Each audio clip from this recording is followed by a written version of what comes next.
अध्यक्ष महोदय, हमारे दल ने असम राज्य की समस्या को जिस रूप में समझा है, उसको हमारे दल के नेता ने इस सदन में अपने भाषण में स्पष्ट रूप से यह कह दिया है।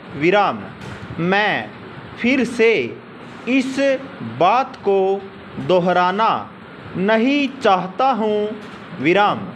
मैं इस बात से पूरी तरह से सहमत हूँ कि यह समस्या एक गंभीर समस्या है और देश की एकता के लिए, देश की आर्थिक स्थिति के लिए यह एक कठिन समस्या बनी हुई है। कुछ दल इस समस्या को और भी बढ़ाना चाहते हैं, इसमें कोई शक नहीं है, लेकिन हमारा दल और हम लोग इस बात के खिलाफ हैं। आप और हम भी यह जानते हैं कि कुछ विदेशी शक्तियाँ, जिनकी चर्चा सदन में भी हो चुकी है, यह सभी काम कर रही हैं। यह समस्या न केवल असम राज्य में है, बल्कि धीरे धीरे यह देश के अन्य कई राज्यों में भी पैदा हो रही है। ऐसी विदेशी शक्तियों की यह इच्छा है कि यह देश सदा के लिए अलग अलग हिस्सों में बंट जाए। अध्यक्ष महोदय, इस बारे में हम सरकार के साथ हैं। हम अपने देश की एकता को किसी भी कीमत पर भंग नहीं होने देंगे।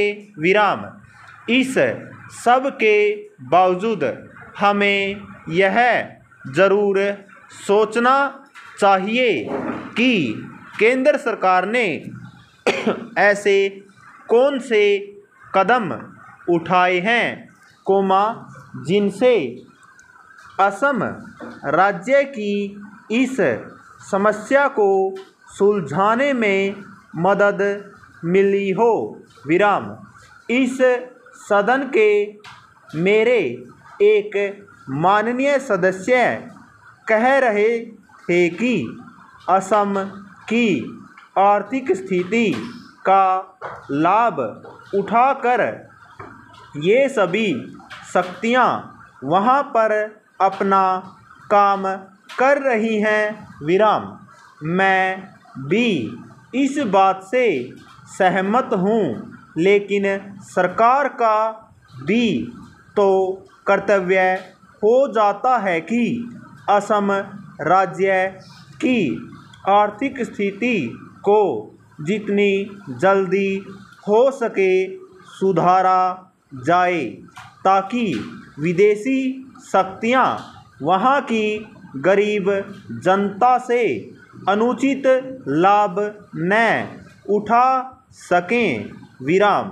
मुझे याद है, असम राज्य के मुख्यमंत्री जी ने बताया था कि असम राज्य के जो उन्नति के साधन हैं वे बड़े पैमाने पर बाहर चले जाते हैं और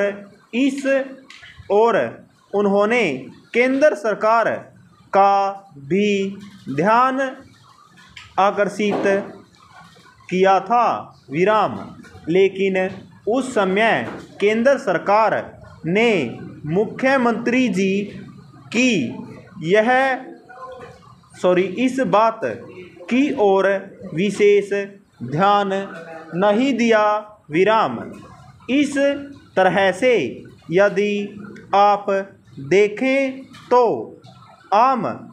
असम राज्य की ओर भी विकास की योजनाओं की तरफ विशेष ध्यान नहीं दिया गया है विराम।